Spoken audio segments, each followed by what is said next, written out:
विधाता अहं भारहा वागवी कोण माता जडो भावना रामदासी सदा ते नमस्कार त्या ब्रह्मचैतन्य मूर्ती जरी जरी वनिधेनो आठवी वत्स नित्य जननी करीत कामे बालका पासी चित्त तदुपरी गुरुमाये लेकुरा ठेवी प्रेम श्री सद्गुरु रामानंद तुम्हा प्रणाम आहे पूजननी मदीयन कळे अज्ञान मिले करू घाली गे मज प्रेम पाखर सदा दूरी नको गे धरू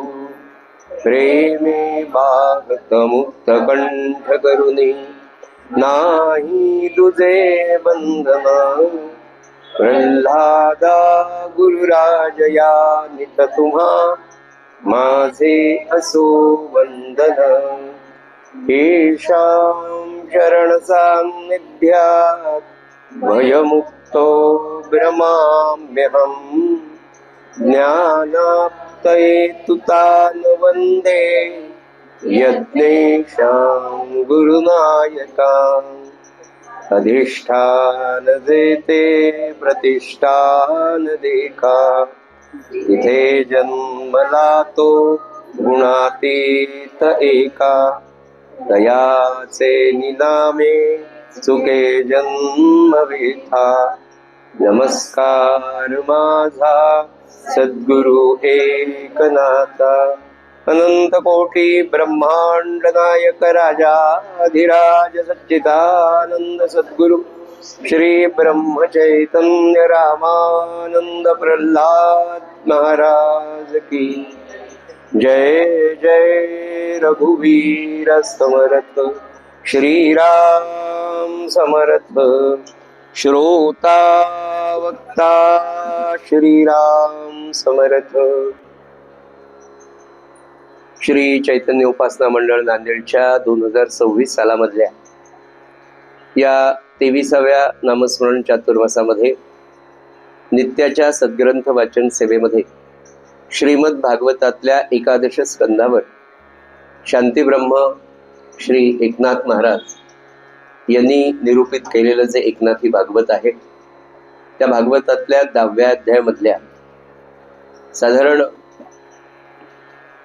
39व्या ओवीपासून पुढचा भाग आपण सद्गुरुनाथांच्या आणि नाथ महाराजांच्या कृपेने आज आपण पाहणार आहोत। यासाठी उपस्थित असलेल्या सर्व माता बंधू भगिनींच्या चरणी विनम्र अभिवादन करतो आणि आपल्या नित्याच्या सेवेला सुरुवात करतो। सज्जनो, आजचा नामस्मरण दिन क्रमांक 7 आहे। आज दिनांक 31 जुलै 2026 उपस्थितांच्या चरणी सद्गुरुनाथांच्या चरणी नतमस्तक होतो आणि नित्याच्या सेवेला प्रारंभ करतो। सज्जनो, कालचा आपला विषय नाथ महाराज आपल्याला असं सांगत होते की भवरोगी हा सद्गुरूच्या दिलेल्या साधनेने, सद्गुरूंनी सांगितलेल्या मार्गाने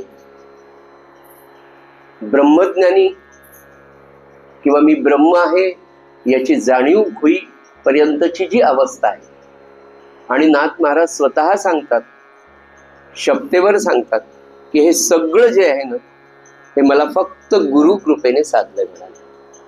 मी एवढा भाग्यवान आहे म्हणाले। नाही का, काय अवस्था आहे नाथांची बघा। ते म्हटलं मी भाग्यवान आहे का, तर त्याचं सूत्र असं म्हणाले की मला माझे सद्गुरू लाभले, नुसते लाभले नाही तर त्या गुरुच्या स्तवनाने, त्या गुरुच्या आज्ञेप्रमाणे मी वागलो, त्या गुरुच्या केवळ भजनाने, त्या गुरुच्या स्तुती स्तवनाने नाथ महाराज म्हणतात की या एवढ्या उच्च पदाला मी पोचलो, त्याचं कारण फक्त सद्गुरू।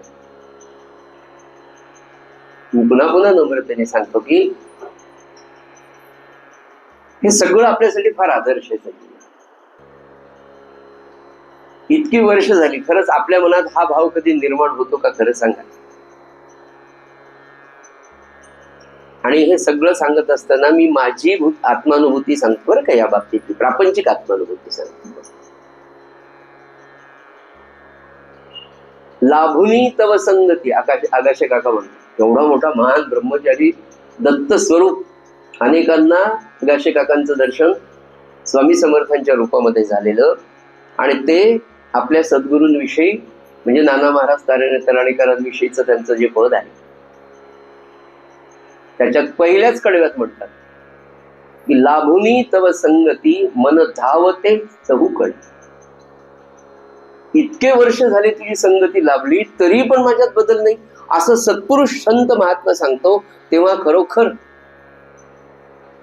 ते सगळं श्रवण करत असताना आपली स्थिती आपल्याला जाणवते की खरंच इतके वर्ष झाले आपल्या मनात हा कृतज्ञतेचा भाव आहे का? म्हणजे तुम्हा आम्हाला पहिलं घर बांधून झाल्यावर दुसरं घर जेव्हा प्राप्त होतं तेव्हा दुसरं घर मिळाल्याचा काय बाप रे, महाराजांची केवढी कृपा आहे, सेकंड होम आमचं झालं भाऊ. किंवा मला फॉर्च्युनर गाडीच मिळाली, काय असेल मला त्या गाडींची फारही माहीत नाही. आता वॉल्वोच घेतली, हुंडा सिटी विकली आणि वॉल्वो मिळाली. काय आनंद, काय पण असा आनंद कधी आपल्या मनामध्ये, अशी कृतज्ञतेची भावना, मला सद्गुरू लाभले, महाराज मिळाले, सद्गुरू मिळाले, आता काहीच खरं म्हणजे काही मिळवायचं राहिलं नाही. म्हणजे बाकीच्या गोष्टीचं मूल्य हे त्या समोर अतिशय कमी आहे असं आपल्याला कधीतरी आयुष्यात वाटतं. नाथांसारखा सत्पुरुष म्हणतो, नाथांसारखा ब्रह्मज्ञानी पुरुष म्हणतो, हे खरं सांगू का, हे सगळं मला सद्गुरूंच्या कृपेने लाभलं मिळालं. आणि कालच्या त्यांच्या वर्णनामध्ये ते काय म्हणाले की अहो ती ओवीच इतकी सांगतात की सद्गुरूंचे नाम मात्र तेची आम्हा वेदशास्त्र, सकळ मंत्र वरिष्ठ नाम सर्वत्र गुरूंचे. वेद शास्त्र मंत्र पुराण आम्हाला फक्त सद्गुरूंचं नाम आहे, ही भावना, ही श्रद्धा. म्हणून महाराज जे म्हणाले ना, पुन्हा तुम्हाला सांगायचं मला की अहो हे जे नाथ भागवतात नाथ सांगतायत ना, हे अजून सोपं करून महाराज सांगितलं की नाम समजून उमजून घ्या. म्हणजे कसं घ्या, तर पहिल्यांदा ते माझ्या कल्याणाचं आहे, ते माझ्या सद्गुरूंचं आवडतं आहे. सोप्या सोप्या भाषेत महाराज सांगितलं का नाम घ्यायचं, तर ते त्यांना आवडतं, का त्यांनी दिलं म्हणून. बरं त्यांनी दिलं तर काय महात्म्य, त्याच्या पुढे ते सांगतात नाम माझा प्राण आहे, म्हणजे मी तुम्हाला प्राण दिलाय, माझा जीव मी तुमच्या जवळ ठेवलाय, तर त्याला आपण किती जपलं पाहिजे, जपलंही पाहिजे आणि जपलंही पाहिजे. जप त्यालाच म्हणतात की जो जपला जातो आणि जपलाही जातो, नाही का. हे शिकण्यासारखं. म्हणजे मी म्हटलं या प्रत्येक अध्यायातल्या प्रत्येक ओवीचा त्या विषयांचं जेव्हा आपण चिंतन करतो ना सज्जनो, इतकं सुंदर आहे ना, काय सांगू. आणि पुढे म्हणाले, पुढची ओवी तर अजूनच सुंदर आहे. ते म्हणतात सद्गुरूंचे तीर्थ मात्र सकळ तीर्था करी पवित्र. आणि पुढे म्हणाले गुरु चरण ते आमचे क्षेत्र, वृत्ती स्वतंत्र ते आम्हा. गुरुचरणांच्या तीर्थाविषयी ते सांगतात, गुरुचरणांचं महात्म्य सांगतात. आधी ते म्हणाले ना की का त्यांच्या चरणांचं महात्म्य, का सकल सिद्धी आणि सकल मुक्ती, सगळ्या प्रकारच्या सिद्धी पुढे येणारच आहेत.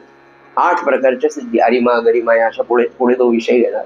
त्या सगळ्या अष्टमहासिद्धी सद्गुरूंच्या चरणी लोळत असतात. काय सांगू तुम्हाला, ते सुद्धा सांगत नाही की माझ्या चरणी सद्गुरू, याची प्रत्यक्ष घडलेली घटना सांगतो की सद्गुरू प्रल्हाद महाराज देहात असताना ज्या रामानंद महाराजांच्या मंदिरात राहत होते, त्या मंदिराची अवस्था आपल्यापैकी बऱ्याच लोकांनी पाहिली, की ज्यांनी महाराजांना पाहिलं किंवा एक 50 वर्षापूर्वीचा काळ, जुनं मंदिर कसं होतं, नाही तिथेच राहिले. एक साधा कॉट होता, सुरुवातीला तर कॉटही नव्हता, बरेच वर्ष. त्याच्या आधी मला विनायक रामानंद प्रकाश सांगितलं की बरेच वर्ष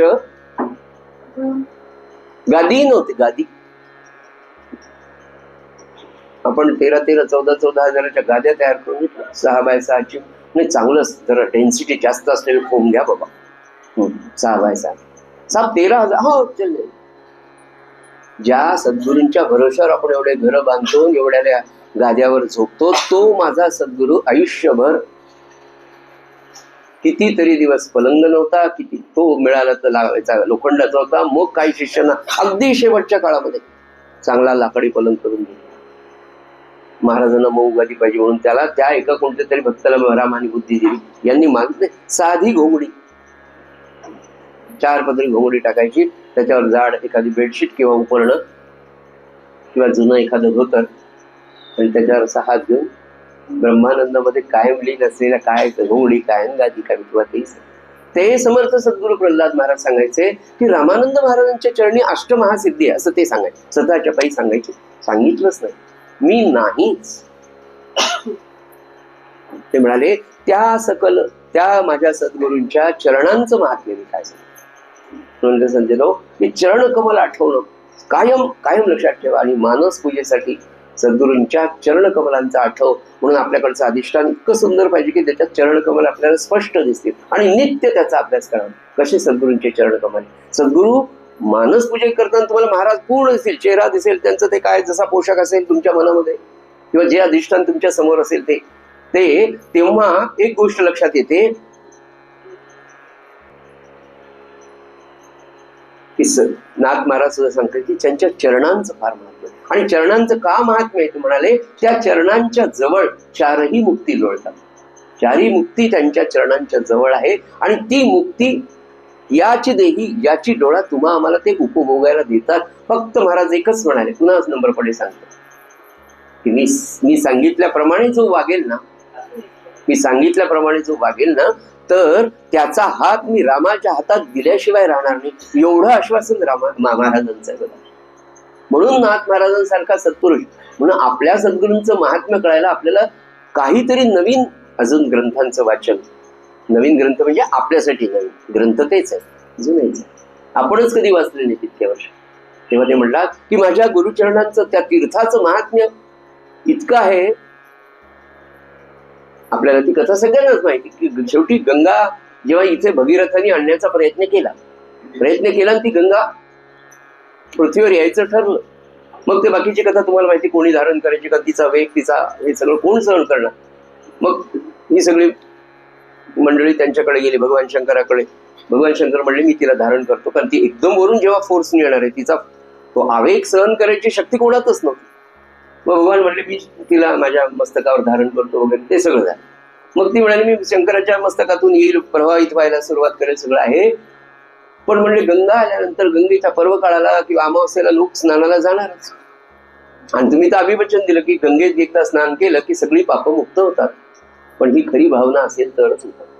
तिथं गंगे स्नान करायचं आज उद्यापासून पुनश्च प्रारंभ, पुनश्च हरिओम, कशाला, पापाला, आणि पुन्हा जाऊन असं नाही. पण तरीही गंगा माता म्हणाली की काही हरकत नाही.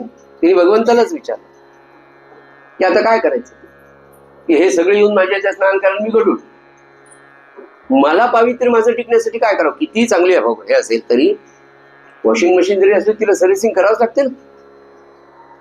ती म्हणजे हे सगळे येऊन माझ्यात पाप करणार, माझं काय होणार. तेव्हा भगवंतांनी सांगितलं की आम्ही सुद्धा तुझं पाप शालन करू शकत नाही, ब्रह्मा विष्णू महेश.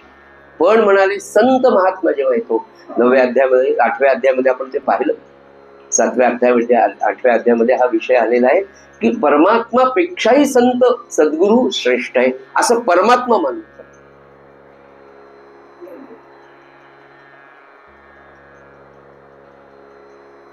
अच्युत भाव जो असतो तो फक्त संतांना आहे, परमात्म्याला नाही. म्हणजे तो च्युत होतच नाही, तो खाली येतच नाही. कोण, संत सद्गुरू. काहीही झालं तरी त्याची अवस्था कधी डळत नाही. ब्रह्मा विष्णू यांची सुद्धा अवस्था बदलू शकते, त्यांची पोझिशन खाली येऊ शकते. नवे नवे कल्पांती ते होतच. जेव्हा या सकळ याचा परमेश्वर पुन्हा एकदा हे करून नवीन सृष्टी निर्माण करतो तेव्हा सगळ्यांचे डिमोशन्स होतात. चला म्हणले, तुमची पोच गेली, त्यांची पोच गेली, ब्रह्मा गेले, विष्णू गेले, म्हणजे पण सकल संत महात्मे सद्गुरू हे स्थिर असतात. काय काय वर्णन, अतिशय अतिंद्रिय वर्णन संतांचे आजही पाहायला मिळतात. जी मोठी एक गॅलेक्सी आहे ना, तिथे हे सकल संत असतात. आणि ज्या ज्या वेळेला या विश्वावर संकट येतात तेव्हा हे सकल संत एकत्र येऊन आजही ज्ञानगंज नावाची एक वस्ती आहे. ज्यांनी ध्यान मार्गात जाऊन त्याचं दर्शन घेतलं त्यांनी मला ही सांगितलेली गोष्ट आहे, मला त्याचा अनुभव नाही. तर ते म्हणाले तो ज्ञानगंज नावाचा परिसर जो आहे तो हिमालयाच्या कुठेतरी एका भागामध्ये आहे. तिथे ध्यानाने काही चांगले साधक जातात आणि काही खरोखर जे संत महात्मे आहेत ते सगुणात जाऊन तिथे आराधना करत असतात. हे सगळं विश्व जे आपल्याला दृश्यात दिसतं, या दृश्य विश्वाला चालवणारी शक्ती अदृश्यामध्ये अदृश्यातल्या एका ठिकाणी कार्य करत असते. तर त्या तीर्थाचं महात्म्य सांगत असताना ते म्हणाले सगळ्यात पवित्र जर तीर्थ कोणतं असेल तर माझ्या सद्गुरूंचं तीर्थ सकल तीर्था करी पवित्र. सगळ्या तीर्थांपेक्षा सर्वश्रेष्ठ, सगळ्या नद्यांचं पवित्रपण हे एका संतांनी स्नान केल्यानंतर ती नदी पवित्र होते. महाराजांबरोबर विनायकराम स्नानाला गेले तर अशी नदी वाहत होते. विनायकरामा इथं पर्यंत महाराज इथं. महाराज म्हणले अरे इथे नाही, तू इकडे आहे म्हणे. आता महाराजांना सांगतात की माझ्या चरणावरून गेलेलं तीर्थ तू घे, इथे मी उभा राहतो, माझ्या नंतर प्रवाहित झालेल्या ठिकाणी तू उभं राहा. तेव्हा विनायकराव मामा म्हणले मी नंतर स्नान झालं. विचार महाराज हे असं का? महाराजांना काय, महाराजांना सांगताना समजाते अरे असं नसतं, जिथून आपल्या सद्गुरूंच्या पायावरचं तीर्थ जातं त्याच्यानंतर आपण गंगेमध्ये स्नान करावं, कारण तिथून ती पवित्रता पुन्हा सुरू होते. त्या तीर्थाला पावन करण्याची शक्ती सद्गुरू नाथ महाराजांसारखा सद्गुरू सांगतो की सद्गुरूंच्या चरणांचं तीर्थ हे.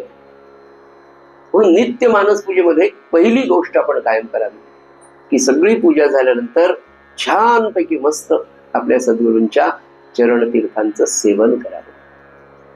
मानस पूजेमध्ये संपूर्ण मानस पूजा झाल्यानंतर छानपैकी आरती म्हणा, तुम्हाला श्लोक म्हणा वाटला श्लोक, आणि त्याची काही अशी पद्धत नाही, जे तुम्हाला छान भावेल अशा पद्धतीने आरती करा, अष्टक म्हणा, एखादा श्लोक म्हणा, आपली गाराणी सांगा. आणि सगळ्यात एक गोष्ट मात्र निश्चित सगळ्या गोष्टींना बाजूला सांगा की नाम जास्त होऊ द्या, नामामध्ये माझी सगळी कामं होऊ द्या. काम तर मला सोडता येणार. ही प्रार्थना जेव्हा करतो आणि सद्गुरूंचं चरणतीर्थ जेव्हा आपण जेव्हा घेतो ना, दिवसभर तुम्हाला त्याची अनुभूती आल्याशिवाय राहणार. असे अनेक जे चांगले चांगले मानस पूजा करणारे लोक आहेत त्यांच्याशी जेव्हा संपर्क आला तेव्हा मला त्यांच्याकडनं ही कळालेली माहिती तुमच्यापर्यंत पोहोचवतो. सकल तीर्थांमध्ये माझ्या सद्गुरूंचं चरणतीर्थ महाराज म्हणाले, अतिशय नाथ महाराज म्हणाले. आणि पुढे एक शब्द त्यांनी वापरला, गुरुचरण ते आमुचे क्षेत्र, वृत्ती स्वतंत्र ते आम्हा. गुरुचरण जे आहे ना ते आमचं क्षेत्र आहे म्हणाले. आणि ते कुठे आहे? ते माझ्या अंतःकरणात म्हणाले. आणि त्याच्या पुढे जाऊन म्हणाले अतिशय प्रेमाने, बरं का, इथे अहंकार नाही. नाथ महाराज म्हणले त्याच्यावर फक्त आमची मालकी आहे. कोणावर? त्या गुरुचरणांवर. इतकं प्रेम असावं. लहान लेकरं, आई फक्त माझी. लहानपणी पहा पोरं, आई जर दिसेल बोलत असं करतो, माझ्याकडे बघ, माझ्याकडे बघ. हे प्रपंचातलं प्रेम सद्गुरूंवर आपल्याला लावायचं. हे सांगायचं कशाला की खरंय की तू फक्त माझी आहेस, तू कोणाची होऊच नको, तू कोणाकडे पाहूच नको, तू कोणाला बोलूच नको, तू फक्त माझी माझी माझी आणि माझीच आहे. ही भावना प्रपंचातल्या प्रेमाची सज्जनो आपल्याला सद्गुरूंवर लावायची. असं होतं का आपलं? डोळे लावून विचार आपल्या मनात. माझं मी सांगतो इतकं प्रेम नाहीये आजही. बहुत आयु गेले, इतकं आयुष्य गेलं, इतकं नाम घेतलं, इतकं सद्गुरूंच्या उपासना झाल्या, पण असं प्रेम आपलं सद्गुरूंना आहे का? की नाही, त्याच्याशिवाय दुसरा विषयच नाही. काम करताना, धंदा करताना, महाराज कुठे असतील, महाराज कुठे असतील, महाराज तुम्ही इथे आहात का, ते आहात. नाथ महाराजांसारखा सद्गुरू सांगतो की गुरुचरण हे माझं क्षेत्र आहे, माझं शेत आहे, थोडक्यात माझंच आहे ते, आणि त्याच्यावर माझी संपूर्ण मालकी आहे. ही भावनाच किती गोड आहे मला सांगा, नाही का? असं जेव्हा वारंवार आपण एखाद्या संतांच्या चरित्राविषयी पाहतो ना, आणि अहो मला सांगा 12-13व्या वर्षी नाथ महाराज घरून पळून गेले, गुरुच्या शोधार्थ गेले, आणि जनार्दन स्वामी जवळ किती सुंदर, किती मस्त, जवळपास 10 ते 12 वर्ष स्वामींच्या जवळ, जनार्दन स्वामींच्या आपल्या सद्गुरूंच्या जवळ राहिले. सोडवे ना त्यांना. महाराज म्हणले जा घरी, आता तीर्थयात्रा कर, आजी आजोबा वाट पाहतायत, तुला विवाह करायचा आहे. काय नितांत प्रेम असेल. मला म्हणायचं आपल्याला असं प्रेम का करतायत बरं? आपल्यासाठी एक ते चांगले की आपले सद्गुरू देहात नाही ना, त्याच्यामुळे खूप सोपं आहे सगळं. सद्गुरूंची देहात सेवा करणं आणि सद्गुरूंना देहात असताना श्रद्धा टिकणं सगळ्यात महत्वाची गोष्ट आहे. फार अवघड गोष्ट आहे. आपल्याला तर मनानेच करायचं आहे ना सगळं. हे अधिष्ठान आपण इथे मांडलं, या अधिष्ठानावर सुंदर प्रेम करायचं. ते आहेत ना, ते आहेत ना. इतकं सांभाळतात होते काय सांगत. फक्त तुम्हाला जीव लावता आला पाहिजे. आणि तो जीव लावण्यासाठी महाराज म्हणाले एका म्यानात एकच तलवार असते. म्हणून हे अंतःकरण इतक्या दिवस संसारासाठी वापरलं ना, ते आता थोडं 10%, 20% वाढवत आणि जरा फास्ट. कारण आता बहुत आयु गेली. आता इतके दिवस प्रपंच केला, झालं, सगळ्यांचे कर्तव्य केले, नवऱ्याचे, पोरांचे, यांचे, त्यांचे. खरं माझ्यासाठी जे आत्मकर्तव्य आहे सज्जन, ते आपल्याकडनं झालंय का? काही झालं नाही. म्हणून नाथांचा हा जो ग्रंथ आहे ना, काही हरकत नाही, उशिरा का मिळाला. पुन्हा मला तीच गोष्ट आठवली की आता ते 2020च्या मॅसेज शेवटच्या 5 ओव्हर फार महत्वाच्या आहे. तसं आपलं शेवटचं आयुष्य फार महत्वाचं आहे. आणि छान रन काढायचे नामाचे रन. 200 माळा, 250 माळा मनापासून. काय माळा सोडतात पाहू नका, बिलकुल कोणाच्या माळांकडे पाहू नका. महाराजांनी सांगितलं कधीच तुलना करू नका. प्रपंचात आपण करतो का? विशेषतः मला तर माता भगिनींकडे पाहून किती दुसऱ्याच्या गळ्यात चांगले मंगळसूत्र असू द्या, मी नाही म्हणत. हा, एखाद्या वेळेस ती नवऱ्याजवळ म्हणेल, हरकत नाही, पण ती तुलना नाही. तुलना जर केली प्रपंचात सुद्धा तर दुःख वाटायला येतं. महाराज म्हणाले परमार्थात सुद्धा तुलना आहे. यांना इतक्या दिवसात साधलं, मला काय नाही. त्याचं उत्तर आहे हे एका जन्माचं नसतं. नवरा बायको इतकी वर्ष एकत्र प्रपंच करतात, पण दोघांची पारमार्थिक स्थिती वेगळी असते. का? कारण तिच्या अंतःकरणात जो भाव आहे तो तिच्या अनेक जन्माचं फळ असतं. आणि तुझ्या अंतःकरणात जो भगवंताविषयीचा भाव आणि भक्ती आहे ना, ते तुझ्या इतक्या जन्माच्या फळाचं असतं. तिला फार लवकर सांगतं, पण ती बिचारी शंख करून करे, अहो एक तरी माळ द्या, अहो चला ना मंदिरात, अहो करा ना नैवेद्य, कर तू पूजा. कितीतरी घरांमध्ये मावल्याच पूजा करते. म्हणजे पूजाही करा, स्वयंपाकही करा, त्याही देवाला नैवेद्य, ह्याही वानेराला नैवेद्य.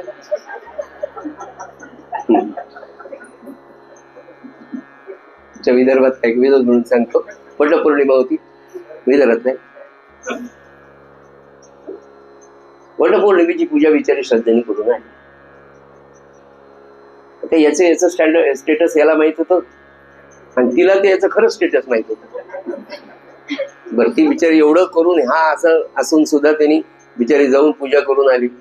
काही गरज आहे का विचारायची? कुठे गेली ती? अहो वटपौर्णिमेला गेली होती, वडाच्या पूजेला गेली. काय मागितलं मग तिला सकाळपासून 4-5 वेळा झालं होतं डोसणं. ती चिडली. ती म्हणजे तुम्ही काय मागता? आम्ही चांगले अप्सरा मागतो म्हणजे.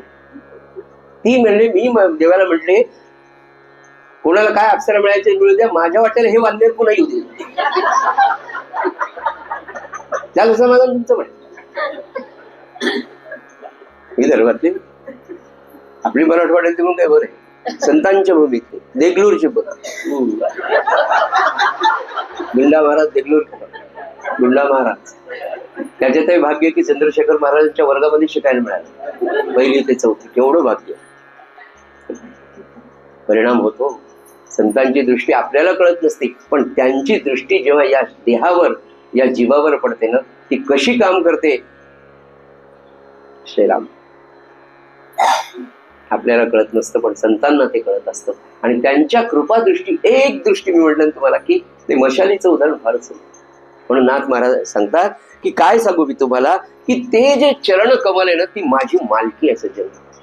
आपल्याला ही भावना शिकायची की त्या सद्गुरु चरणांचं अखंड स्मरण काम करताना असलं पाहिजे. आणि त्याच्यासाठी उत्तम जर काही असेल ना, 5 मिनिटाची करणं सज्जन, पुन्हा तुम्हाला हात जोडून प्रार्थना करतो. 5 मिनिटाची करणं सकाळी मानस पूजा आपल्या सद्गुरूंची करावी, कुलदेवतेची. 5 काहीच लागत नाही. किती वेळ आपलं त्या व्हॉट्सअपच्या पारायणामध्ये होतो. किती पारायण करतो आपण सकाळपासून संध्याकाळ. थोडं झालं की असं कसा वीस होतो. म्हणजे बायका लेकराला घेणार नाही पाजायला, पण त्या मोबाईलला जवळ देते. म्हणजे बायकाने सगळेच बाईलपेक्षा मोबाईल प्रेम जास्त झालं. त्यातला एक 10 मिनिटाचा काळ प्रार्थना, सकाळचा एक 10 मिनिटा खरोखर मानस पूजा केली आणि ती पोचते हो. कशीही करा तुम्ही, कशीही करा. कारण त्यातली मूळ भावना असते की तुम्ही माझे आहात आणि मला तुमची पूजा करायची. एवढी तर भावना असतेच की त्या तेवढ्या भावनेने सुद्धा. आणि तो मी म्हटलं तो भगवंत, तो सद्गुरुनाथ, तो परमात्मा आहे हो, तो सद्गुरुनाथ आहे. आणि तो इतका दयाळू आहे, तो वाट पाहतोय, रोज वाट पाहतोय, रोज. आणि त्याच्या इतका तितिक्षा, सहनशीलता असलेलं दुसरं कोणीच नाही. तुम्ही कसेही वागले, मला सांगा आपण कसे वागतो? नाही. नाथ महाराजांच्या या चरित्राचा आणि या ज्ञानाचा जेव्हा विचार करतो तेव्हा आपण खरंच आपल्या सद्गुरूंच्या बाबतीत कसे आहोत, आपले सद्गुरू कसे आहेत, आणि आपण जर त्यांचा मुलगा किंवा मुलगी म्हणतो तर आपण कसे आहोत. नाथ महाराज ते सांगतात की ते जे गुरुचरण आहे ना, ते गुरुचरण माझ्या मालकीच आहे, ते माझे आहे. आणि त्या प्रार्थनेने, त्या नित्याच्या मानस पूजेने सज्जनो ही अनुभूती आजही आपल्याला, नाथांना जी आली ती आपल्याला येते. ही नाथांची वाई आहे, मुकुंदमुळ्यांची नाहीच. पुढे म्हणाले, काय सद्गुरूंवर प्रेम आहे. सद्गुरूंना म्हणतात, तू पुरे म्हणसी स्तवन, परिवर्णिता तुझे उदार गुण, अतृप्त सर्वथा नुठी मन तुझी आण वाहतस. अशी सद्गुरूंची स्तुती सुरू आहे. अजून अध्यायाला सुरुवातच नाही. पहा, तू धन्वंतरी आहे, ते सगळं सांगितलं, भवरोगापासून मुक्त केलं, मला ब्रह्म केलं, मला ब्रह्माची अनुभूती आली, माझा तूच आहे, असं वर्णन करता करता त्यांच्या लक्षात आले का अरे अध्याय सुरू झाला, आपण सद्गुरूंचं वर्णन करतो, सद्गुरू समोरच येतो. हे सगळं लिखाण करत असताना नाथ महाराजांच्या समोर अखंड अनुसंधान नवे काल जे आपण पाहिलं की हे ब्रह्मच मी आहे. आणि काल त्यांनी स्पष्ट सांगितलं की मी जिकडे पाहतो तिकडे सद्गुरूच आहे, मी माझ्यात जरी पाहिलं तरी सद्गुरूच दिसतोय. ही अवस्था जनार्दन स्वामी आणि ते एकत्र असण्याचीच आहे ना. तेव्हा तरी ते हळूच मग द्वैतामध्ये येतात आणि ते म्हणतात सद्गुरूंना, तू आता मला म्हणशील म्हणे की स्तुती करू नको, आता पुष्कळ झाली तुझी स्तुती. पण म्हणाले पुढे, परिवर्णिता तुझे उदार गुण, अतृप्त सर्वथा नुठी मन. काय सांगू सद्गुरूंना, कितीही तुमची स्तुती केली ना तर मी अतृप्तच आहे. माझी तृप्तीच होत नाही. मी किती बोलू तुमच्याविषयी, किती बोलू, पण माझं मन तृप्त होत नाही म्हणाले. आणि पुढे म्हणाले की तुमची शपथ घेऊन सांगतो म्हणाले. म्हणजे हे जे सांगितलं आता की तुमची शपथ घेऊन सांगतो की तुमची स्तुती, तुमच्या विषयीचं बोलणं हा माझ्या जीवाचा विषय आहे. मला तुमच्याशिवाय काही बोलताच येत नाही. माझ्या अंतरंगात तुम्हीच आहात, माझ्या मनात तुम्ही आहात, आणि मी अशी वाट पाहतो म्हणाले की कोणाला सांगू, गुरुंविषयी यांना सांगू, यांना सांगू, कोणी असलं तर मला हाच विषय बोलावा. याची अनुभूती आपल्याला फक्त प्रपंचात येते. आणि ती केव्हा, लग्न ठरला, साखरपुडा झाल्यापासून लग्न होईपर्यंत जो वेळ असतो तेवढा. याच्यापेक्षा जास्त काही बोलू नये. तोच विषय, फक्त तोच विषय, सारखा तो विषय. तर माझी जीवीची आवड, जी आपले घात महाराज म्हणाले ना, आपल्याला कालच्या परवाच्या गुरुपौर्णिमेच्या प्रवचनात महाराज म्हणाले की आपल्याला तेच आवडतं की जे आपलं घात करणार. काय करायचं तसं त्या मार्गातून आपल्याला या मार्गामध्ये यायचं. प्रपंचातली हेच प्रेम फक्त स्टेरिंग वळून महाराजांच्या कृपेने सद्गुरूंवर करायचं. सद्गुरूंच्या नितांत भक्तीच्या भावनेने, त्यांच्या सगळ्या उदार वृत्तींवर, त्यांच्या सगळ्या सद्गुणांवर, सद्गुरूंच्या सगुण रूपावरचं हे प्रेम. ते म्हणाले, मी शपथ घेऊन सांगतो म्हणाले की मला तुमच्या स्तुतीशिवाय, मला तुमच्या गुणवर्णनाशिवाय दुसरं काही येत नाही. माझ्या मनाची म्हणाले तृप्तीच होत नाही तुझ्या गुणांचं वर्णन केल्याशिवाय. आणि पुढे, त्याच्या पुढे जाऊन म्हणाले की तुझे गुण वर्णावया तत्वता मी प्रवर्तलो श्री भागवता, त्वा मज लाविले भक्तिपंथा निज कथा कीर्तनी. खरं सांगू का सद्गुरुनाथा, नाथ महाराज म्हणतात, खरं सांगू का, हे भागवत वगैरे जे मी सांगायला लागलो ना, यातला मूळ इंटरेस्ट माझा असा होता की तुमची स्तुती करेल. बस तुमच्या स्तुती स्तवनासाठी मी भागवत म्हणजे भागवताचा अभ्यास करायला लागलो. आणि पुढे म्हणाले की तुमच्या कृपेमुळे मला हे भक्ती मिळाली आणि तुमच्या कृपेनेच या भागवतावर मी निरूपण करतोय, बोलतोय म्हणाले. जय जय सद्गुरु जनार्दना, भव गज पंचानना, एकाकी शरण आलो जाणा, तुझ्या श्री चरणा पावले. काय सुंदर शब्द वापरलाय, भव गज पंचानना. हा जो भवरूपी हत्ती आहे ना, त्याच्या वर मारा करणारा सिंह कोण आहे? माझा सद्गुरू आहे. भवगजाचा शत्रू, भवगजाला संपवणारा सिंह माझा सद्गुरुनाथ आहे. आणि त्या सद्गुरुनाथाला मी मनापासून वंदन करतो त्याच्या शिळ्या. आणि पावलो शास्त्र श्री भागवत अवधरा तेथीचा मतितार्थ उद्धवासी श्रीकृष्णनाथ परमार्थ झाले. आता त्या सद्गुरूच्या प्रेमाचा थोडा वंदन करून विसर पडला. लक्षात आलं की आपल्याला 10वा अध्याय सांगायच्या आणि आतापर्यंत ते 39 होया म्हणजे सद्गुरूंच्याच झाल्या. असंच होतं का? खरं प्रेम जिथे असतं ना, खरी भक्ती, प्रेम म्हटलं ना त्याला वेगळे कंगोर येतात. तिथे प्रेम त्याला काहीतरी स्वार्थ आहे नाही का. पण भक्ती म्हटल्यानंतर तिथे फक्त प्रेम आहे, फक्त प्रेम आहे. आणि प्रेमाचा अतिउच्च भाव त्या भक्तीमध्ये आहे. कामना काहीच नाही, फक्त प्रेम आहे. त्याचं आदर्श उदाहरण सकल संतांनी जे सांगितलं ते गोकुळातल्या गोपिकांचं प्रेम. तिथे भेद कशाचाच नाही, वयाचा नाही, लिंगाचा नाही, जातीचा नाही, कशाचाच नाही, ज्ञानाचा नाही, श्रीमंतीचा नाही, गरिबीचा नाही. फक्त त्या गोपिकांनी वेगवेगळ्या हो त्या सगळ्यांनी भगवंतावर नितांत प्रेम केलं, नितांत प्रेम. भक्तिशास्त्रामध्ये सगळ्यात आदर्श जर कोणी सांगितले असतील तर त्या गोपिकांचं प्रेम असेल. किंवा तू तू तू ललिता कांडिता इतकी कामं करायची त्या काळातली त्या सगळ्या स्त्रिया. पण तो किती प्रेमाने, मी म्हटलं ना तुम्हाला, की गोपिकांच्या त्या प्रेमापोटी एवढीशा लोण्याच्या गोळ्यासाठी त्या जसं म्हणतील तसं ना, थोडं नाचून दाखव म्हटलं तरी ते नाचून दाखवायचे आणि एवढूसा गोळा द्यायचा. इतका तृप्त फक्त त्याला त्याच्यावर केलेलं प्रेम आवडतं, त्याच्यावर त्याची केलेली भक्ती फक्त त्याला आवडते. तेव्हा ते म्हणतात की पावलो शास्त्र शिकव. मी हे सगळं पावलो श्री भागवत म्हणजे नाथ महाराज सांगतात हे जे सगळं भागवत मी सांगितलं ना, म्हणाले कृतार्थ पावलो माझ्या सद्गुरूंच्या कृपा. एकादश स्कंद हा सगळा ज्ञानाचा. पण भगवान श्रीकृष्ण आणि उद्धवाची ही सगळी चर्चा वेदांतावरची, ब्रह्मज्ञानाची चर्चा पावलो श्री मी फक्त हे भागवत माझ्या सद्गुरूंच्या कृपेने सांगितलं म्हणाले. आणि आता म्हणाले आपल्याला तिकडे जायचंय. नाथ महाराज म्हणाले अरे चला. कुठे? भगवान श्रीकृष्ण उद्धवाच्या भगवंताच्या महालामध्ये. बघा उद्धवाला ती कथा सांगतायत, जवळ बसून सांगतायत, हातात हात घेऊन सांगतायत उद्धवाला, उद्धवा आता ऐक. तेव्हा काय होतं म्हणाले, तेव्हा यदु अवधूत संवादेसी क्षणयुक्त 24 गुरुशी परिसोनिया उद्धवासी भावना ब्रह्मेसी निघळली. यदु राजाचा आणि अवधूताचा संवाद, 24 गुरूंची सगळी माहिती. आणि त्यानंतर अवधूत म्हणतो की भगवंता तुम्हाला सगळं सांगितलं, पण म्हणाले पुढे काय झालं.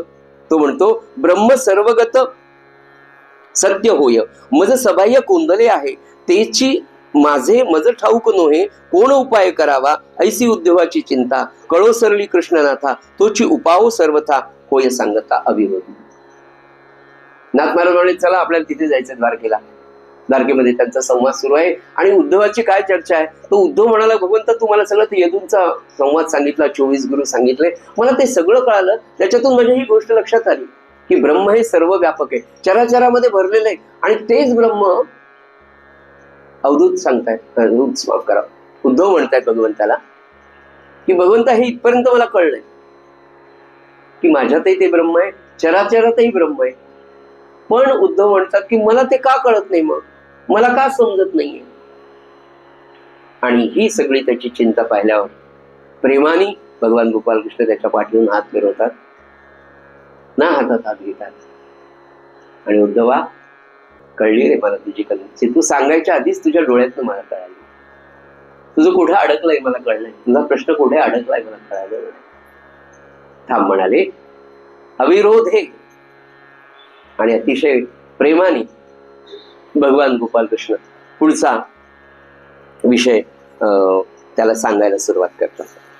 सज्जनो, याच्यानंतर हा नाथ भागवतातल्या 10व्या अध्यायातला पहिला श्लोक सुरू होतो. आणि त्या श्लोकांवरच्या जवळपास 50 ओव्या एका श्लोकावर नाथ महाराजांनी तो श्लोक संपूर्णपणे आपल्याला समजावा त्याच्यासाठी दिलेले. आणि या सगळ्या ओव्यांचा अर्थ सांगण्याच्या आधी, त्या ओव्या सुरू करण्याच्या आधी त्याची थोडीशी काय या 50 ओव्यांमध्ये आहे. आपला विषय सांगित चालला होता असा की तो असं म्हणतो की मला ब्रह्म कळत नाही, सगळीकडे भरलंय, ते माझ्यात आहे, मग मला कळत नाही. म्हणजे पुन्हा नाथ महाराज आपल्याला तोच विषय समजून सांगणार आहे की ब्रह्मपदाला कसं जायचं. म्हणजेच काय तर ब्रह्मपद आत्मज्ञान हे सोडून खरा शाश्वत आनंद मिळण्यासाठीच्या अडचणी काय किंवा ते आपल्याला कसं प्राप्त करायचंय याच्यासाठीचा जो विषय त्याची थोडीशी प्रस्तावना पाहून मग आपण त्या ओव्यांना सुरू करू. सजन, या पुढच्या 50 ओव्यांमध्ये जो विषय येणार आहे तो विषय आहे चित्तशुद्धी. चित्तशुद्धी म्हणजे काय आणि ती का करायची, तिने काय होतं, ते कशासाठी करायचं, हा विषय नाथ महाराज आपल्याला आता सांगणार. सजन, हा विषय समजून घेताना नाथ महाराज आपल्याला काय सांगतात की जी काही आपण सगळी कर्म करतो ना, ही कर्म करत असताना प्रत्येक कर्म ईश्वरार्पण वृत्तीने, ईश्वरार्पण बुद्धीने कर्म केलं तर नाथ महाराज म्हणाले चित्त शुद्ध होत. हा नाथांचा सिद्धांत आहे. किंवा आपल्याला चित्तशुद्धीकडे जायचंय, आपल्याला परमार्थ मार्गावर चालायचंय.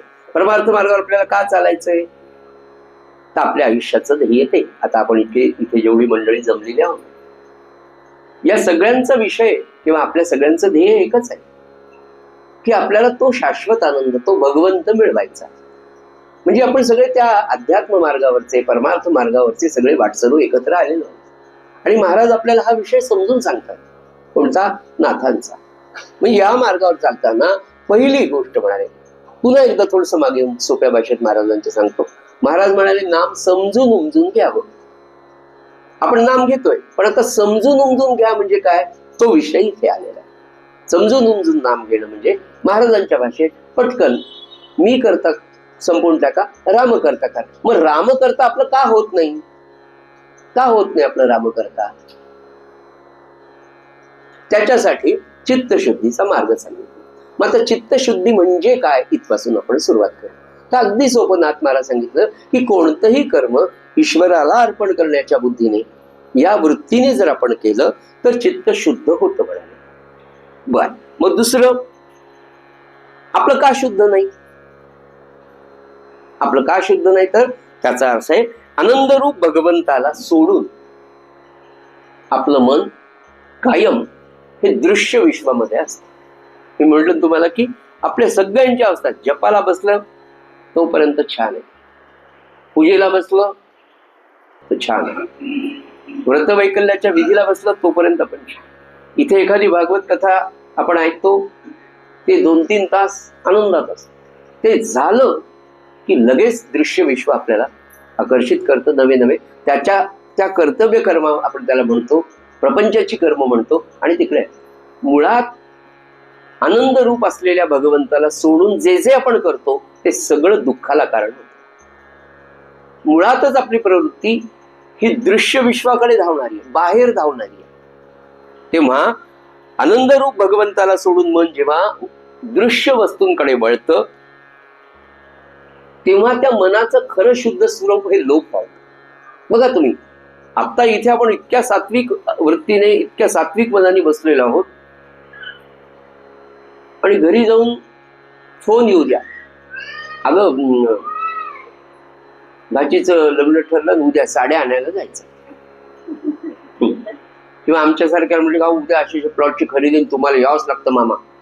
बापरे, मामा रात्री सगळे कपडे इस्त्री करून सकाळी 6 केव्हा वाजतात. म्हणजे यांना तिथे मान आहे ना मामाला. इतकं गेलं झालं. मग उद्या सकाळची पूजा, मानस पूजा सुद्धा 10 मिनिटात संपते. जायचं ना तिकडे, प्लॉटची खरेदी यांच्या नावावर होणार. इतकं दृश्य अगदी मी मी स्वतः त्याच्यातून जातो. आपण सगळे सारखेच आहोत, आपण सगळे तुमच्या माझ्यासाठी इतकं दृश्यामध्ये, इतकं प्रसिद्धीमध्ये, इतकं लोकेशनेमध्ये, इतके वित्तेशनेमध्ये आपण अडकलो, सगळेच जण अडकलो.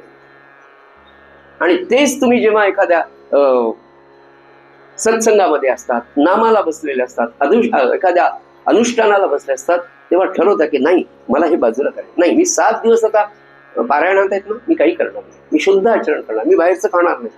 आणि खरोखर जेव्हा आवरायला तुम्ही सुरुवात करता आणि त्याबरोबर साधनेला सुरुवात करता, अनुष्ठानाचं महत्व, पारायणाचं महत्व काय सजनो, की तिथे अध्यात्मातल्या 2 गोष्टी पॅरलल होत असतात. एक, मनाला बाहेर जाण्याचं धावणं थांबवतो आणि त्याच वेळेला त्याच्यावर साधनेचा मारा करतो. आणि ह्या दोनच गोष्टी मानवी जीवनात अध्यात्म मार्गातल्या प्रगतीसाठी आवश्यक आहे. मन आवरायचं आणि त्याला नामाने, नुसत्या नामाने होणार नाही, नुसत्या मनावर नाही.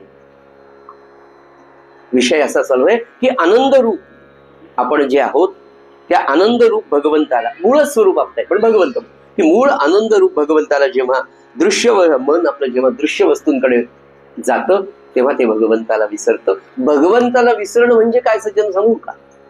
खऱ्या आनंदाला विसरणं. भगवंत म्हणजे तरी काय, की जो खरा शाश्वत आनंद आहे त्याला आपण विसरतो आणि मन अगदी तिकडेच जास्त धावतं, भगवंताकडे धावतच नाही. तेव्हा सज्जन हो, त्याचं मूळ स्वरूप जे मनाचं आहे ते खरोखर शुद्ध आहे, अतिशय शुद्ध स्वरूप आहे, पण ते सारखं दृश्याकडे, सारखं विषयांकडे गेल्यामुळे ते अशुद्ध होत. बर, पुढे मग आता तिसरा मुद्दा काय? तिसरा मुद्दा, हे मन जेव्हा सज्जन हो दृश्याशी एकरूप होतं, म्हणजे जगातल्या मोहक वस्तूंकडे जातं, पाहतं, तेव्हा ते मलिन होत. आणि फार मी सांगणार नाही, फक्त जाता जाता तुम्हाला आठवण करून देतो जी कथा आपण मागच्या वर्षी पाहिली. अजामेळ हा वेदशास्त्र शिकलेला ब्राह्मण, अजामेळ हा अत्यंत सद्वर्तनी ब्राह्मण होता. अजामेळाची अनेक अनुष्ठानं झालेली होती. अजामेळ हा अत्यंत सद्ग्रस्त आणि सद्ग्रस्ताश्रमी होता. फक्त एक दिवस एक दृश्य त्याच्या डोळ्यांनी पाहिलं, बस. दृश्य विश्व किती परिणाम करत. एक दृश्य नको ते अनैतिकतेचं अजामेळाने एक दृश्य पाहिलं आणि त्या पाहिलेल्या दृश्यामुळे अनेक वर्ष साधना केलेला हा चांगला सर्वश्रेष्ठ ब्राह्मण त्या दृश्याच्या चिंतनाने विषयाकडे इतका वळला आणि कुठपर्यंत गेला ती कथा आपण मागच्या वर्षी पाहिली. पण कोणीतरी साधू संत पुरुष आले आणि त्याच्या त्या 10व्या मुलाचं, वेश्येपासून झालेल्या 10व्या मुलाचं नाव नारायण ठेवलं आणि त्याच्या चिंतनात जेव्हा तो गेला ती कथा. पण मला मुळात सांगायचं की नाथ महाराज सांगतात की दृश्य विश्व मन मलिन करतं, म्हणून चांगलंच पाहावं. प्रत्येकाचा आहार वेगळा आहे, नेत्रांचा, कानाचा, जिव्हेचा, श्रवण, सगळ्या गोष्टी चांगल्या पाहाव्या, चांगल्या ऐका. एक गोष्ट पहा तुम्ही, खूप सुंदर एक 5-6 दिवस छान पारायण केलं, जप झालं की 7 दिवस घराच्या बाहेर गेलो नाही, मस्त छान राहिलो आणि सगळं समाप्ती विमाप्ती पारायणाची झाली किंवा अनुष्ठानाची समाप्ती झाली, गाडी कटिंगला म्हणून सलून मध्ये गेले आणि तिथे एखादी गोष्ट नको ती ऐकली. घरी येईपर्यंत तर 100% तोच विचार आहे. गेले 7 दिवसाच्या पारायणाचे सगळे चांगले विचार. इतकं त्या श्रवणाचं, इतकं त्या दृश्य विश्वाचं परिणाम मानवी अंतःकरण आणि तो सात्विक माणसाच्या अंतःकरणावर फार लवकर. त्याचं कारण, जे कायम बिस्लरी वॉटर पितात त्यांनी थोडं जरी ग्लासभर दुसरं वॉटर पिलं, शिंका काय, नाक काय, पण यांना सवयच नाही कधी. आणि जे कायमच पितं ते, आपल्याला ते कायम प्यायचंच नाहीये. पण सांगायचा उद्देश एवढा की अत्यंत सात्विक माणसाच्या मनावर अशा विचित्र गोष्टींचा फार लवकर परिणाम होतो. म्हणून महाराज म्हणाले, सांभाळा सांभाळा सांभाळा मनसी गुरुवरा, सांभाळा मनसी. पुढे म्हणाले, या दृश्याने, एकदा या दृश्याशी तद्रूप मन झालं की ते मलिन होतं. आणि पुढे म्हणाले, दृश्याच्या सेवनाने कायम आपल्याला मनाला एक वाटतं की मी सुखी होईल. नाही, फारच छान आहे हो ती गाडी, म्हणजे हुंडा सिटीपेक्षा वॉल्वोचे शॉकऑप्स आणि पिकअप आणि ती काढावंच मला वाटतं गाडी आता, ती वॉल्वोच घेऊ. आणि तिचं इतकं चिंतन होतं दृश्याचं. एक उदाहरण म्हणून मी तुम्हाला सांगेन, प्रत्येकाच्या बाबतीत हे वेगळं असेल. नाही, ती वॉल्वो घेतलं त्याला चैनच पडत नाही. 2-3 वर्षापूर्वी घेतलेली होंडा सिटी विकून टाकतं त्याने काही किमतीत आणि त्याला वॉल्वोच घ्यायची. चिंतन, दृश्याचं चिंतन आणि सेवनाने काय होतं, ती घेतली की आपण सुखी हो असं वाटतं. वॉल्वो घेतली आणि समृद्धी होऊन निघाली. बाजूनी, त्याच्या बाजूनी उलटी गेली असेल, त्याच्या पुढची रोज रायडर का, हा ती गेली. अरे बाप, ती घेऊ का? सामान्य दृश्य विश्वास. कारण काय असतं, मला दृश्यातली ती गोष्ट मिळाली की मी सुखी होईल. महाराजांनी फार सोप्या सांगितलं, एक वस्तू तेव्हा तुम्ही घरामध्ये आणता तेव्हा त्याच्यात त्याची बीज की दुसरी वस्तू आणण्याचं बीज त्याच्यात रोवलेलं असतं. मनुष्य ती गोष्ट घेईपर्यंत, जेव्हा फ्रीज नव्हता घरी, कधी आणतो जरा आणलं, 5 दिवसात संपलं त्याचं महात्म्य. माणसाची वृत्ती इतकी चंचल आहे, इतका अतृप्त आहे मनुष्य मुळात. म्हणून ते म्हणाले की जेव्हा जेव्हा तुम्ही या दृश्याच्या सेवनाने आपण सुखी होऊ, आणि एक कल्पना असते की नाही, हे मिळाल्यावर सुखी होईल, ते मिळाल्यावर सुखी होईल. म्हणून संत महात्म्यांनी एकदा सांगितलं की तुमच्या जीवनाचं ध्येय काय ठरवून घ्या आधी. वन्स ते फायनलाइज झालं की ते ठरलं आता मला हे मिळायचं, आणि या मार्गाने ते मिळणारच नाही. त्याच्यासाठी लागणारा विवेक, आणि त्या विवेक प्राप्त होण्यासाठी लागणारी सद्ग्रंथ वाचनाची सवय, सत्संगाची सवय विवेकाला कारणीभूत होते. विवेक आला की हळूहळू वैराग्य येतं, आणि वैराग्य जसं जसं येईल तसं माणसाचं परावलंबित्व कमी होतं, आणि जसं जसं परावलंबित्व माणसाचं कमी होतं सज्जन हो, तसा तसा तो शांतीच्या मार्गाला, समाधानाच्या मार्गाला लागतो. ज्याच्या गरजा जितक्या कमी तितका तो जास्त सुखी. ते मला झोपच येत नाही फॅनशिवाय. अरे एखाद्या पाहुण्याकडे गेला, त्याच्याकडची लाईट गेली, फॅन सगळ्यांकडे गेली, करता काय, रात्रभर तळमळ. आपल्याला भगवंताची तळमळ वेगळी, तळमळ तळमळ होतची आहे तुझा तूची सावरी दयाळा, ते तेव्हा आठवतो, पण ते देह रक्षणासाठी येते. देह तळमळ तळमळ होतची आहे, ठीक आहे काय, आपल्याला सगळ्या गोष्टी आठवतात पहा. अपराधी जरी मीच भारी तुला, अपराधी जरी मी काय भारी तुला, भगवंता मी तुला भारी, मी किती असलं तरी तुला काय शक्य. आपण अपराधी जरी मीच भारी तुला, भगवंताला आपल्या सद्गुरूला असंच म्हणायची वेळ, तू किती मला कर, मी रोज माझी लिस्ट. महाराज शेवटी महाराज प्रपंचात म्हणाले की तुम्हाला प्रपंचातल्या सगळ्या वस्तू जरी मी दिल्या तरी तुमची लिस्ट संपतच नाही, म्हणले कधीच संपणार. पुढे म्हणाले तुमचं मागणंही थांबणार नाही, माझं देणंही थांबणार नाही, पण खरं जे मला तुम्हाला द्यायचंय महाराज म्हणाले ते कधी नेणार नाही. महाराज म्हणाले ना, तुम्ही इतके जण इतका वेळ इतका पैसा खर्च करून इथे येता आणि जाताना रिकाम्या हाताने जाता, हे पाहून मला फार वाईट वाटत. दुसरं वाक्य म्हणाले, इथून आता तुम्ही जगात कुठेही तुम्हाला जे मिळणार नाही ते इथून लुटून द्या म्हणाले, आणि ते जर काही असेल तर भगवंताच्या नामाचं प्रेम मागा आणि ते इथून घेऊन जा म्हणाले. आपण कधीतरी मागतो का? आपल्या गुरुच्या घरी गेल्यावर म्हणजे त्या गावाला पोचेपर्यंत ते राहिले मागायचे, लिस्ट तयार आहे. आणि दुसरी महत्वाची गोष्ट, आपण सगळेजण ठरवतो की या वेळेला आता मागायचंच नाही, महाराजांना काहीच मागायचं नाही. मी तरी 3-4 वेळा फेल झालो, गेलो, काहीच मागायचं नाही यावेळेला, फक्त नाम मागायचं, नाम मागायचं. पादुकांवर डोकं ठेवलं, सरळ लिस्टच बाहेर आली, नाम सगळ्यात शेवटी. त्याचं ऍडमिशन, त्याचं लग्न, तिचं बाळांपण, घराचे हप्ते, अशी लिस्ट. महाराज एवढं जर केलं तर नामाला बसू शकतो, ही अडचण आहे. पण तरीही महाराज एवढे दयाळू सज्जन, खरंच आहे. त्यांना का माहित नाही का आपला कुठला कसा आहे, आपली काठी कशी आहे, त्यांना माहित. पण तरीही महाराजांचं इतकं सुंदर, एवढं आश्वासन सुंदर आहे. महाराज म्हणाले तुमचे सगळे अपराध, तुमची सगळी वृत्ती मला माहिती आहे, तरीही नवे तुम्ही करणारे केलेले सगळे अपराध माझ्याकडे नोंद आहेत, तरीही तुम्ही नाम घेता म्हणून मी तुम्हाला सोडत नाही. आपण प्रत्येकाने आत्मचिंतन करून पाहावं की आपण काय काय अपराध केले. तरीही ते म्हणाले तुम्ही नाम घेताना मी तुम्हाला सोडत नाही. आणि पुढे एक वाक्य येत आहे, सगळ्या जगाने जरी तुम्हाला टाकलं तरी मी तुम्हाला टाकणार. मग तो जर आपल्याला टाकणार नाही आणि त्याच्याजवळ जर आपल्याला राहायचंय तर त्याच्या स्टेटस प्रमाणे आपण राहावं की झाली एखादी चूक झाली असेल, पण आता पुन्हा नाही, पश्चात्तापही नसेल. नाथ महाराज सांगत असताना म्हणाले की या दृश्यानी आपल्याला असं कायम वाटत असतं की दृश्य वस्तू मला मिळाली, मला हे मिळालं की समाधान मिळालं, मला गाडी मिळाली की समाधान, मला घर झालं ना मग मी काय, सगळ्यांच्या घरचं एक वाक्य आहे, झालं एवढं बाळांपण झालं ना की संपलं बा आमचं. 5व्या दिवशी फोन, पुन्हा आनंद, कधीच प्रश्न सुटला नाही. याचं लग्न झालं की मग मोकळीच. 2 फास लागतात, आधी याचा होता, मग त्याच्या बायकोचा, मग त्याच्या पोराचा. हे प्रत्येकाचं म्हणजे काही अननॅचरल असं काहीच नाही.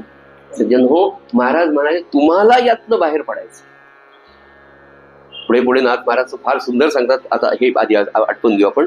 पुढे म्हणाले की आपल्यास, आणि काय होतं की मला या दृश्य विश्वातून हे मिळाल्यावर ते मिळाल्यावर समाधान होईल. याच्यामुळे आपल्या कर्माची दिशा बदलून जाते, ध्येय संपून जाते. म्हणजे एक मी आधी ठरवलंय की मला हा परमात्मा प्राप्त करायचा, मला हे मिळवायचंय, पण ही इकडे लिस्ट जी प्रपंचाच्या कामाची आवडीची विशेष होती. म्हणलं ना महाराज म्हणले तसं, जे घात करणार आहे ते आपल्याला फार आवडतं, आणि त्याच्यामुळे आपल्या सर्व कर्माची, मी असं म्हणेल सत्कर्मांची दिशा बदलून जाते, प्रायोरिटी बदलून जाते.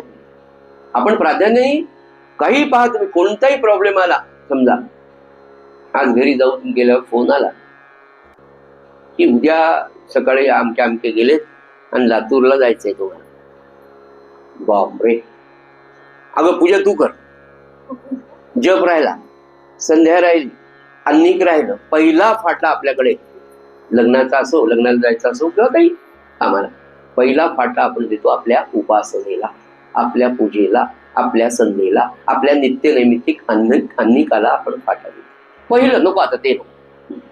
ही माणसाची आपल्या कर्माची दिशाच बदलून त्यांनी ते मला जावंच लागतं सीमान पूजनाला, कारण मुलाचा मला उभं राहायचंय तिथे. काय किंमत आहे आपल्याला, आपल्याला उभं केलं काय, नाही केलं काय. खरं सांगू का, महाराजांनी फक्त एकदा आपल्याला आपलं म्हणावं. जगातलं सर्वोत्कृष्ट म्हणजे आपण त्या पारितोषिकांमध्ये जसं म्हणतो तिकडे नोबेल आणि इकडे भारतरत्न काय विश्वरत्न, त्याच्यापेक्षा सर्वात मोठं जर काय असेल तर आपल्या सद्गुरूंनी आपल्याला म्हणावं की अरे तू माझा आहे, तू वेडा काय, अरे ते माझा वेडा का असे ना म्हणाले, नाही का. ते सगळ्यात प्राप्त करण्यासाठी कर्माची दिशा बदलून देणं. पण ते म्हणाले की कर्माची दिशा तुमची बदलते, आणि कर्माची दिशा जेव्हा बदलते तेव्हा परमार्थ मार्गामध्ये एक एक टप्प्याने तुम्ही मागे यायला सुरुवात. पुन्हा महाराजांचा आश्वास आहे की परमार्थामध्ये मिळवणं सोपं आहे, पण मिळवलेलं टिकवणं फार आहे. टिकत का नाही, कर्माची दिशा बदल. टिकत का नाही, तर पुन्हा लोकेशनेमध्ये, पुन्हा वित्तेशनेमध्ये माणूस केव्हा जाईल साधन मार्गात सुद्धा. नाथ महाराज म्हणाले ते होता कामा नये. पुढे म्हणे कर्म ईश्वराला अर्पण केलं म्हणजे दृश्यामध्ये सुख मिळेल ही कल्पना हळूहळू कमी. वा, उपाय पण सांगितला नाथ महाराज. हा पुढचा जो विषय येणार आहे ना चित्तशुद्धीचा, ज्या ओव्या येणार आहेत त्याची प्रस्तावना मी तुम्हाला फक्त सांगतो. मग काय करावं ही तुमची माझी अवस्था आहे. तेव्हा नाथ महाराज म्हणाले की केलेलं कर्म ईश्वराला अर्पण करावं. यात एक मोठी गोम आहे, आपल्याला ते जमत नाही. कर्म ईश्वराला कसं अर्पण करायचं, कृष्णार्पण म्हणणं तर आहे, पण त्यामागे अखंड अनुसंधानाचा भाव नाथांना आपल्याला सांगायचा. तोच महाराज सांगा, कर्म ईश्वराला अर्पण करताना चला महाराज. म्हणजे मला पुन्हा ते आठवतं की सर्वही माझे समजून तुम्ही उपभोगा म्हणच.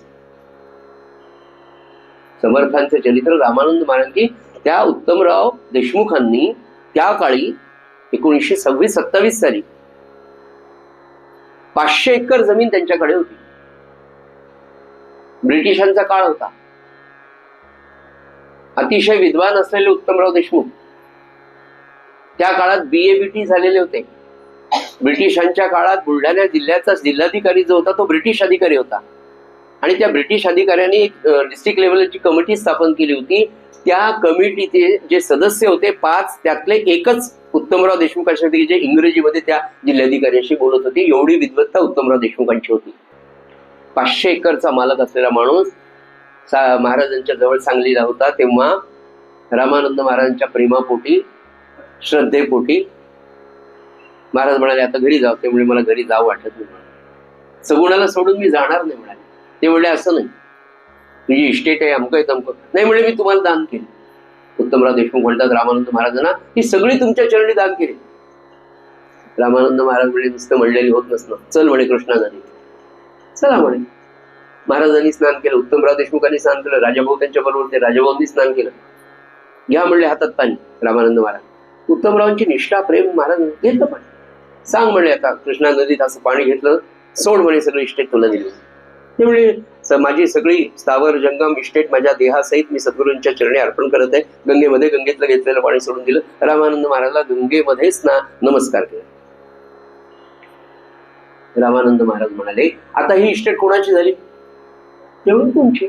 माझी झाली ना, सगळी इस्टेट माझी. बर, तू मी पण तुमचा. मग आता मी सांगेल त्याप्रमाणे वागणं तुझं कर्तव्य आहे की नाही? हा देह तू मला दिलाय ना, या देहावर अधिकार कोणाचा आहे? माझा. या मनावर अधिकार कोणाचा आहे? माझा आहे. मग मी सांगतो आता ही सगळी जमीन इस्टेट माझी तुला सांभाळण्यासाठी मी दिली. आता झालं सर्व ही माझे समजून तुम्ही उपभोगा म्हणस. हे कर्म ईश्वरार्पण आहे.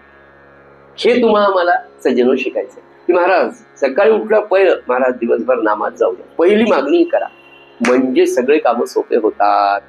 काय सांगू तुम्हाला, महाराजांना जे आवडतं ते मागित आवस. आपली या जन्मातली आई किंवा आपली बाई, तिला आवडतं ते जर दिलं, अगं आज तू सांगशील त्याप्रमाणे करतास, चाल हो कांदे पोहे तयार, शिरा, डायबिटीस असलं तरी देतात. ही आई जर देते तर त्या सद्गुरू आईला तिला आवडणारं नाम मागितलं तर दिवसभराची ती कामं आपल्या मागे लागू देईल का? माझा तरी अनुभव त्यांच्या कृपेने असा आहे, काहीच त्रास होत नाही. महाराज म्हणाले ना, तुम्ही तुमचा प्रपंच माझ्या हातात द्या, तुमच्या कल्पनेपेक्षा चांगला करून दाखवा. आणि पुन्हा काय म्हणाले, मला माझा प्रपंच करता आला नाही पण मला विकत श्राद्ध घ्यायची सवय. काय काय सद्गुरूंची लीलता आहे, केवढा प्रामाणिकपणा आहे असा सद्गुरू आपल्याला. आणि मी हे तुम्हाला सांगत असताना पुन्हा पुन्हा नम्रपणे सांगेन की महाराज म्हणाले, सद्गुरू म्हणाले, ब्रह्मचैतन्य महाराज, रामानंद, हे सगळं म्हणत असताना ते देह या अर्थाने मी सांगत नाही, नाम या अर्थाने मी तुम्ही समजून घेऊ नका, सद्गुरू तत्व या अर्थाने म्हणत आहे. हे सगळ्या सद्गुरूंचं सांगणं. प्रत्येक सद्गुरू, प्रत्येकाची भाषा वेगळी आहे.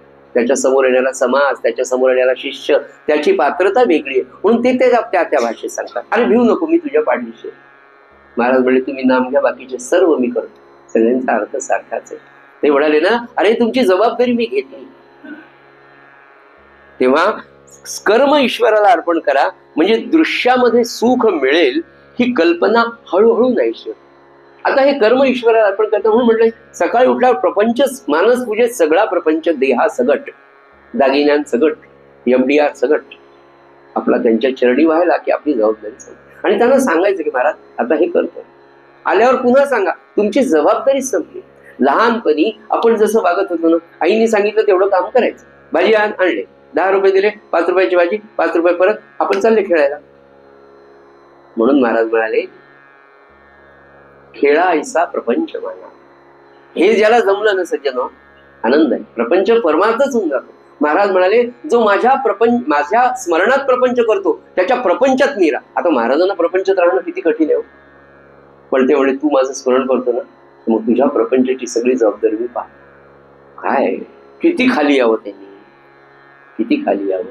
एखाद्या विद्वान माणसाने, मी म्हणलं तुम्हाला, हे आदरणीय ब्रह्मर्षी कस्तुरे शास्त्री, प्रस्थानत्रयीचं अध्ययन झाले, ब्रह्मज्ञानी सत्पुरुष, आणि सावरगावच्या आश्रममध्ये पदावली शिकवायची. पदावली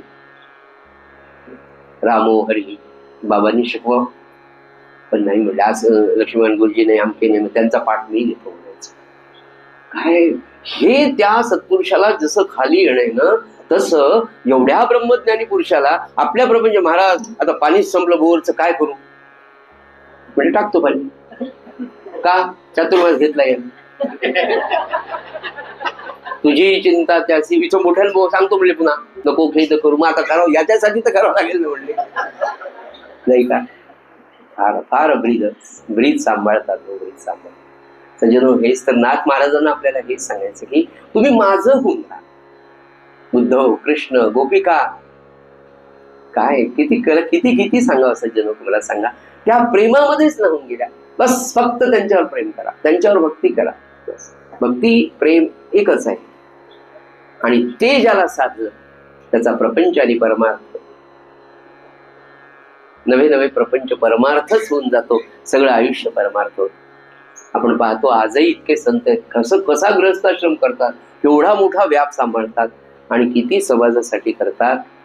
त्या सकल संतांच्या बाबतीमध्ये शेवटचा आजचा हा मुद्दा की कर्म ईश्वरार्पण. आणि हे केल्याने काय होतं म्हणाले की प्रत्येक गोष्ट त्यांना स्मरून त्यांच्या कानावर घालून आणि त्यांना अर्पण. महाराज आता या कामाला चाललो, आपण योग्य ते करा, म्हणूनही मला हे पाहिजे. सुरुवातीला येईल की महाराज मी मिटिंगला चाललो, माझ्यासारखेच मुद्दे पास होऊ द्या. काही दिवसांनी लक्षात येतं आणि मग आपल्या मागणीमध्ये कसा बदल झाला आपल्याला कळत नाही. महाराज असं चाललो, पहा आपण योग्य ते करा. म्हणजे हळूहळू आपली सुख मिळेल ही कल्पना हळूहळू कमी करतात आणि याची अनुभूती साधकाला येते. कर्म ईश्वरार्पण करणं याचा दुसरा अर्थ माझ्या अल्पबुद्धीला असं समजला की मनुष्य कर्माशिवाय राहू शकत नाही. सकाळी उठल्यापासून तर रात्री झोपेपर्यंत नित्य नैमित्तिक काम्य आणि निषिद्ध कर्म तर करूच नाही, पण निदान ही 3 कर्म तर आपल्याला करावीच लागतात. आणि ही सगळी कर्म करत असताना दिवसाचे 24 तासही आपल्याला पुरत नाही. पण नाथ महाराज सांगतात त्याप्रमाणे ही सगळी कर्म ईश्वराला अर्पण करत असताना त्या ईश्वराचा अखंड हे कर्मात तर दिवसभर राहणार आहे. त्या प्रत्येक कर्माच्या आधी आणि कर्म झाल्यानंतर त्या सद्गुरूंच्या कानावर घालून करणं म्हणजेच अनुसंधानात राहणं, म्हणजेच 24 तास अनुसंधानात. आणि असा जेव्हा तुमचा दिवसभराचा काळ आठवड्यांचा, महिन्यांचा, वर्षाचा आणि आयुष्याचा जाईल, तेव्हा ज्या दिवशी अंतकाळ येईल, महाराज म्हणाले अंतकाळाच्या वेळेला बरोबर त्या जीवाला कळतं की आता मी जाणार. आणि त्या क्षणी सुद्धा नित्याचा हा अभ्यास झाला. म्हणून महाराज काय बाबा सांगायचे की परमार्थ अध्यात्म हा अभ्यास आहे, नित्याचा अभ्यास आहे. याने काय होईल, अंतकाळाला त्याची जाणीव होईल, त्यांच्या कृपेने होईल. आणि मग अंतकाळ साधताना सुद्धा महाराज मी आता निघतोय, महाराज मला त्रास होतोय, पाहिलं ना आपण. मग अंतकाळ ते साधतील, ते अंतकाळ साधतील म्हणजे काय करतील, फार सुंदर सांगितलं. काय सांगा तुम्हाला, हे ज्ञान तुम्हाला कुठे मिळणार नाही आपल्याला. बरं, त्यांची वाणी म्हणजे परमात्म्याची वाणी. तर ते म्हणाले अंतकाळ साधतो म्हणजे काय करतो, तर अंतकाळी कोणती वासना, जन्मभरात इतक्या वासना असतात, आपल्या इतक्या कामना असतात, अंतकाळी कोणती वासना वर येईल आणि ती मागे करणं किंवा पुढे करणं आपल्या हातात नाही. तेव्हा सद्गुरू काय करतात, तर सद्गुरू त्या वेळेला सगळ्या वासना बाजूला करून त्यांच्या स्मरणाची आणि नामाची आठवण करून देईल तुमचा अंतकाळचा. आणि हे फक्त जर आयुष्यभर छान अभ्यास केला, नाम घेतलं, अनुसंधान ठेवलं. म्हणून ते काय म्हणाल, किती सुंदर नाथांनी सांगितलं की प्रत्येक कर्म ईश्वरार्पण करा. वा, तर आठवतो माझे वडील भिक्षुकीचा व्यवसाय करायचे, पण सकाळी निघाले अंबाबाई समोर उपर्ण गंगा घ्यायचे असले गावात जाण्यासाठी, म्हणून शिदे वगैरे नाही, ते उपर्ण तिच्या समोर बसल्याचे. सर्व मंगल मांगल्ये शिवे सर्वार्थ साधिके शरण्ये त्र्यंबके गौरी नारायणी नमोस्तुते. गावात जाऊन येतो, सांभाळ बाय. बस पायऱ्या उतरायचे, समोरून कोणीतरी बाया पाणी आणायला चालले असेल, जी बाई पहिल्यांदा दिसेल तिला नारायणी नमोस्तुते म्हणून नमस्कार करायचा. हा भाव किती उदात्त आहे. आणि या उदात्त वृत्तीने मनुष्य कुठे जातो, सद्गुरूंच्या जवळ जातो. सज्जनो, झालेली सेवा नाथांच्या आणि सद्गुरुनाथांच्या चरणी अर्पण करूया. आणि आपला नित्याची प्रार्थना, नाथ महाराजांनी जो अभंग आपल्याला अत्यंत श्रद्धेने जगण्यासाठी दिला, आयुष्यातल्या कोणत्याही प्रसंगामध्ये खचून न जाता भगवंताच्या नामाने आणि भगवंताच्या स्मरणाने हे आयुष्य किती सुंदर होऊ शकतं यासाठी लिहिलेला प्रार्थना रूपी हा अभंग नाथांच्या आणि सद्गुरुनाथांच्या चरणी आपण म्हणून वाहूया. श्रीराम. आवडीने भावे हरी नाम घेसी, आवडीने हरी नाम घेसी, तुझी चिंता क्यासी, सर्व आहे सर्व आहे.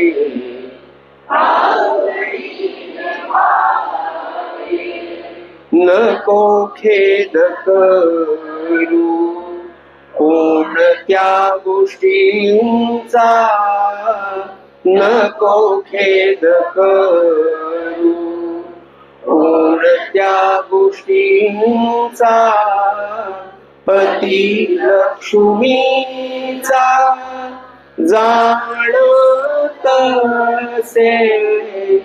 जाणतसे आवडीने भावे सकल जीवांचा, करीतो सांभाळ सकल जीवांचा, करीतो सांभाळ तुझ मोकलीला ऐसे नाही, ऐसे नाही आवडीने भावे, जैसी स्थिती आहे तैशा परी राहे, जैसी स्थिती आहे तैशा परी राहे, कौतुक पाहे संचिताचे, संचिताचे आवडीने भावे, एका जनार्दनी भोग प्रारब्धाचा, एका जनार्दनी भोग प्रारब्धाचा,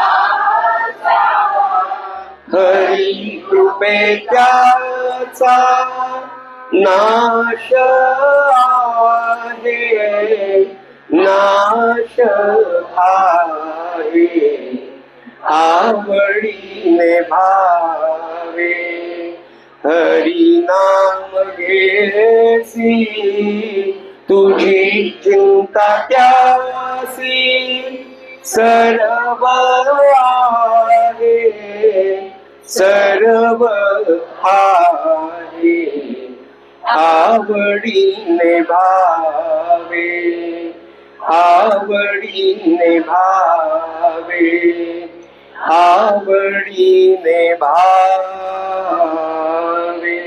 सद्गुरुनाथ महाराज.